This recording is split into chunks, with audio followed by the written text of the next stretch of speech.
the style of the Derby, the quickness of the Preakness, and the finale at Belmont. These three races come together to create sport's toughest triumph. The Triple Crown! So grab a mint julep and head to the track because we're taking on the Triple Crown tonight on First Look.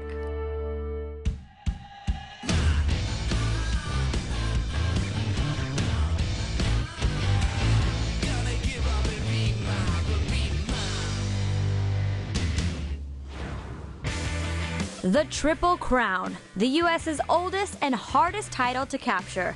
With only 12 winners and over 130 years of racing, it clearly takes more than a powerful thoroughbred to reign victorious. Enter the jockey, the man or woman responsible for taking these majestic athletes to the head of the race. The most recent man to capture the illustrious Triple Crown is also the oldest in history, Victor Espinoza. Victor began riding as a teenager in his native Mexico, and today at age 45 has over 3,000 wins to his credit. Considered one of horse racing's greatest jockeys, Victor Espinoza can most often be found training here at California's Santa Anita Park, where we sent our own Jax Tranchida for a closer look. So how did you get into horse racing? Was there something that attracted you to it? The horses. They're amazing animals. Were you ever scared of the horses? Yeah. I was really scared. I am a little bit too. Yeah, I was afraid. I can't even get close to them. I mean, they're so strong and large. And so you're one of the oldest jockeys on the circuit now, one of the most winning, but one of the older jockeys? I can't believe that, right? I was the youngest one. You've been doing this for how many years now? Yeah, 23. 23 years. What is it that sets a jockey apart? Everything. You had to know the horse in just 2 seconds, the minute you get on. Even the minute I see the horse walking in the rain, I'm like, I'm ready for this. That's my guy. The 37-year wait is over. American Pharoah is finally the one. American Pharoah has won the Triple Crown. Let's talk about your Triple Crown winning horse, American Pharoah. When you saw that horse, did you know right away? Did you have a gut feeling that that was going to be the one that took you to the finish line? Yes. Yeah? Yeah, absolutely. I've been, riding a lot of horses, and for me to find the one, I already know the difference. So are we standing in the midst of any potential Triple Crown winners at the moment? I hope so. Who do you have your eye on? His name is Gormley. He's a young horse. He's a 2-year-old. This is the time for the prep for the Kentucky Derby. So now is the time that really we're getting excited. I just love him the minute I saw him.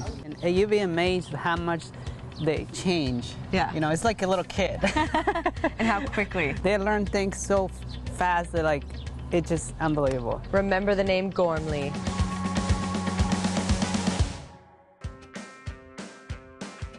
You must have a lot of love for this profession and these animals to put in, a lifetime into this. Yeah, there's no holidays. There's no horse holidays. No weekends off, What's the prime age for racing? Well, the start when it's 2, and it gets to learn pretty much everything when they're 3. They're like when humans are young. We go for it. Reckless and strong. Yeah, whatever. Yeah. It's just the same thing with the horses. They just want to run. And so the races that are happening now are all leading up to qualifications for the Derby and all the big 3. Yep. All right, well, looks like you're about ready. Okay. I'm going to be watching you. Is there anything I can do to help? Yeah, please. Cheer? Yeah.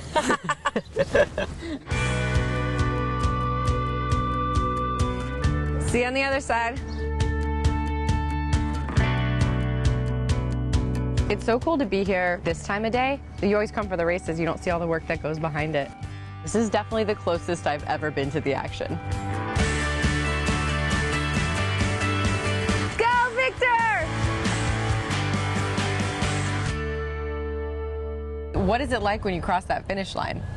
The best feeling ever. If it's a win. If If you're the it's a first win, one. yeah. If I was the first one, yeah. If I'm the second or last or the third one or whatever. If you don't win, then forget about it. So you think I have a future as a jockey? Jockey sized? Honestly, probably not. Way past my prime. Yeah. Thanks for that. I'm being honest.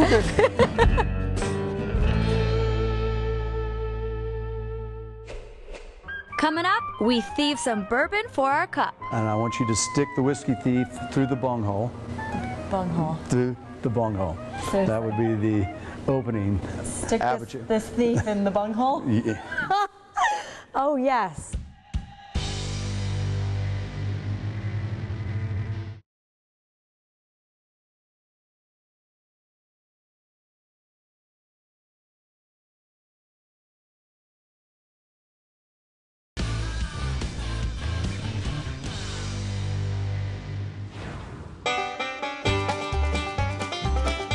The saying goes that blood is thicker than water, and the blood flowing through Kentucky's veins is born in oak barrels. The official drink of the Kentucky Derby is the mint julep, and Trey Zolar, the man distilling Jefferson's bourbon, only drinks one of them a year, and that's at the Kentucky Derby. My dad used to go in and buy out the mint julep salesman, the guy who yelled, "Mint juleps!" He had a white cap on and said mint juleps. So he'd take that tray back to his box, and he was a mint julep man for the day.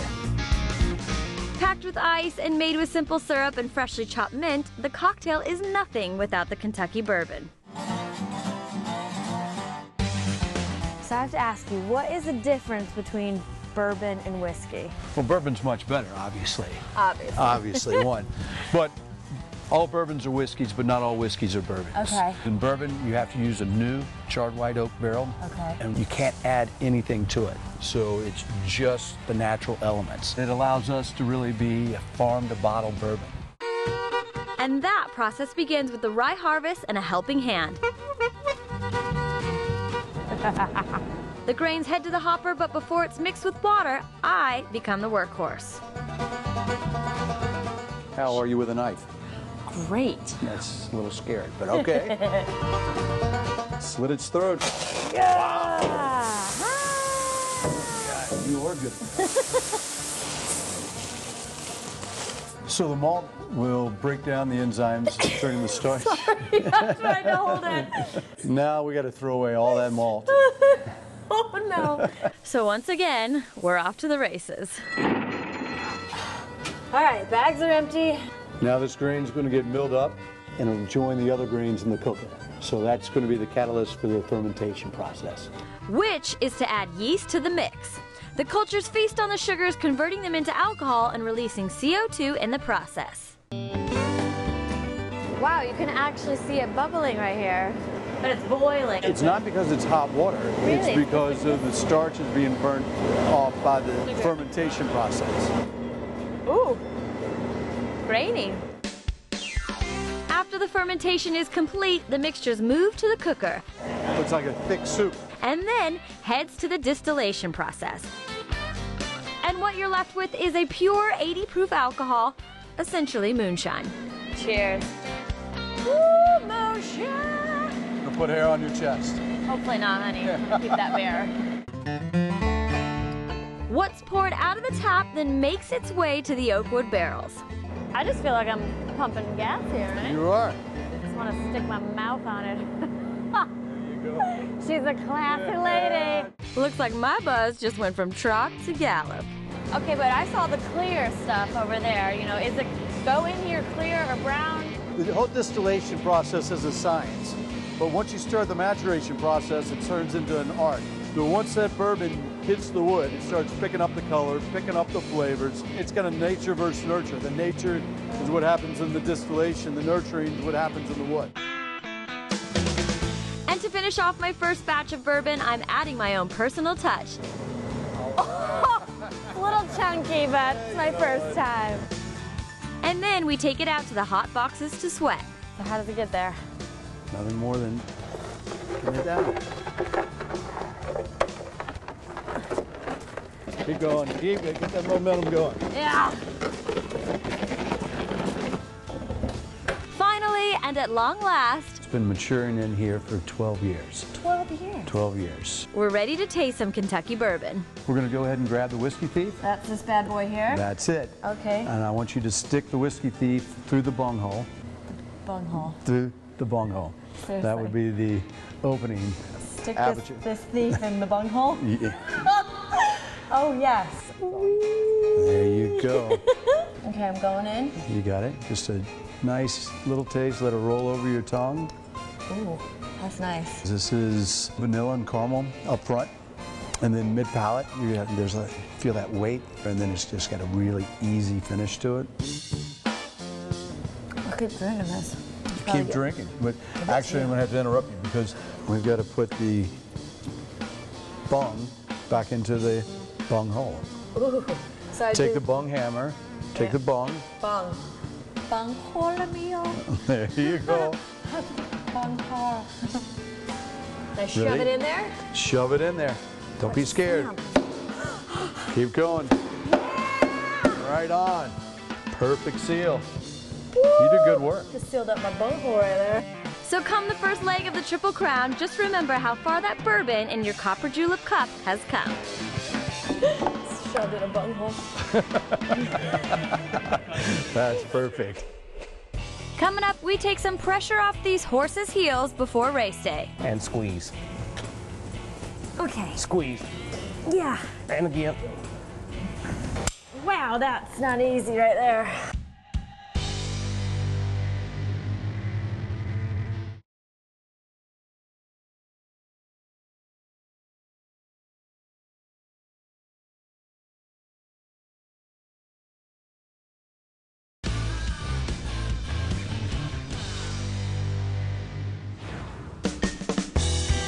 The mighty thoroughbred is a fast, agile, spirited breed. But like most athletes, these horses would be nowhere without their shoes, especially in the race for the Triple Crown. The 37-year wait is over. American Pharoah has won the Triple Crown. Keeping these famous hooves trim and comfortable is a big task. That's when farrier and blacksmith Dwayne Ragland steps in. Farrier work is very hands-on, and my job is to take care of the horse's feet. Their well-being is up to me from a day-to-day basis. And today, we're hammering out the proper footwear like they have for hundreds of years by hand. And so what are these made out of? Because they're quite light. On our brood mares and stallions, we'll use steel, and on our race horses, we'll use an aluminum shoe. Now, does that take some serious horsepower to make that? It takes a little bit of twerking and torquing to get that thing together. Twerking and torquing. And a little grinding. You're a natural. Woohoo! Because while some horses take a shoe as is, others are looking for a bit more support. An orthotic, if you will, so we're rounding them out. So what we want to do here is we want to heat the shoe before we start adding our prod to it. I'm going to do this side. Okay. And we're going to let you attempt the other side. Holy moly, yeah. You ready? I mean, is my side looking like yours? Yeah, it's a little bit different. That's okay. We'll fix it up. We'll make it real cute before it's all said and done. At Lane's End Farms in Lexington, Kentucky, all of our hard work comes full circle as metal meets mare. So we'll start by clipping the old nails off. These right here are called the pull-offs. And the nailing process doesn't hurt them at all. No, if it's done incorrectly, it can. And then I'll smooth the nails off. Wow. And how often are you doing this? Hopefully they won't lose their shoes. Hope to do it once a month. There's your finished product. Those Louboutins? And speaking of designer duds, time for a quick wardrobe change before making my attempt at a wild pedicure. I'm chapping it up, huh? Going with chaps. Have you ever worn these naked, Dwayne? I've been asked a time or two to do that. Come around this way. Okay. Hold this. Yeah. Oh gosh. Put it right here. On that one. Yep. And squeeze. Okay. Squeeze. Yeah. And again. Wow, that's not easy right there. Should we file or something? Maybe I'll be better at that. All right. Yeah. You're gonna go up under here and you're gonna put this between your legs. Oh. Can you do that? Are you sure? I don't know. Is that safe? You can do it. Put this leg out here and pull this between here. Can I just file from there? Do you want to just file? Want me to hold it and file? Yeah. Okay, this is This is a new technique. this is the new technique. This is different. That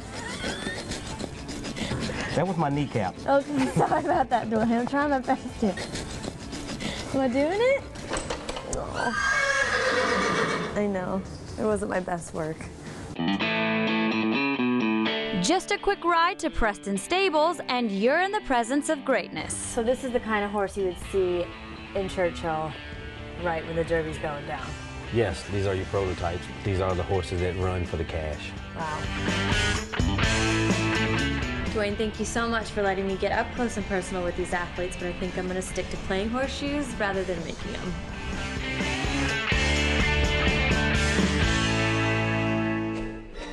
Coming up, we stitch some star power onto a jockey uniform. First little star. They don't make those kind of silks.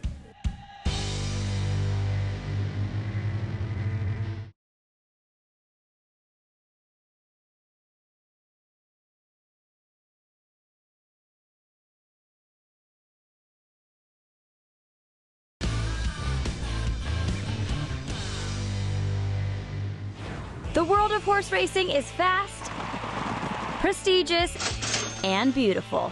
But not even the fashion at the racetrack can stand up to the threads a jockey sports on the backs of their thoroughbreds. These often colorful and patterned outfits are called silks. And here in Long Island, New York is where some of the winningest silks are stitched. Okay guys, I'm ignorant to the silk world. Is it made of silk? No, actually it's made of satin, some is like nylon. Up to now, we've been using a lycra. A little spandex? Yes. Yeah, a little and made they're out. more form-fitted. Sisters Antoinette and Anna Marie have been sewing racing silks for over 45 years. And their history-making career began as nothing more than a hobby. My husband was a jockey and my brother-in-law was a jockey, my sister's husband. So both the hubbies are jockeys. Yeah, and I made him a birthday gift, and then I made one for my husband the following month. And then the jockey started telling owners in the paddock that, you know, Joe Brocklebank's wife makes jockey silks. And that's how it started. Word spread. Yeah, never did any advertisement. And there's no need, as these silks have crossed finish lines in ways that very few get to. The 37-year wait is over. American Pharoah has won the Triple Crown. You've won the last 3 Triple Crowns. They were in your silks. Seattle Slew in '77, Affirm in '78, and American Pharoah in 2015.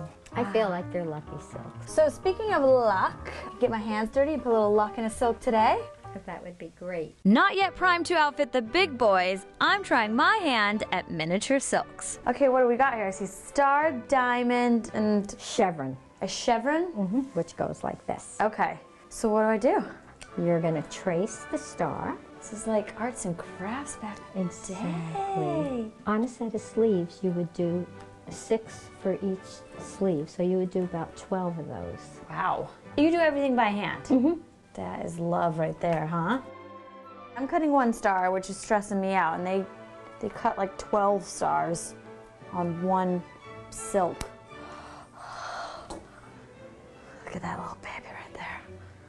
It's my first little star. They don't make those kind of silks. I feel like it looks like more of a shooting star than a regular star. Yes. Is this the hardest kind of stuff that, oh, you see she's going in there. She's correcting me. Yeah. So we've got our star. So I peel that guy off. And I think we'll put the star on the red one. That looks nice. And you always want to try to make sure you have it centered to the middle. Did I put pressure? Yeah. So how did you learn about all these designs and how to make them? Well, the Jockey Club has a form. And they stay traditional to that. They stay traditional to that, and then other people go beyond that, doing up their own design. And the Jockey Club will approve or not approve. What do you think? Is that good? Yeah, see now look. Yay! And now you would bring it over to the sewing machine and you would sew it on. Hi!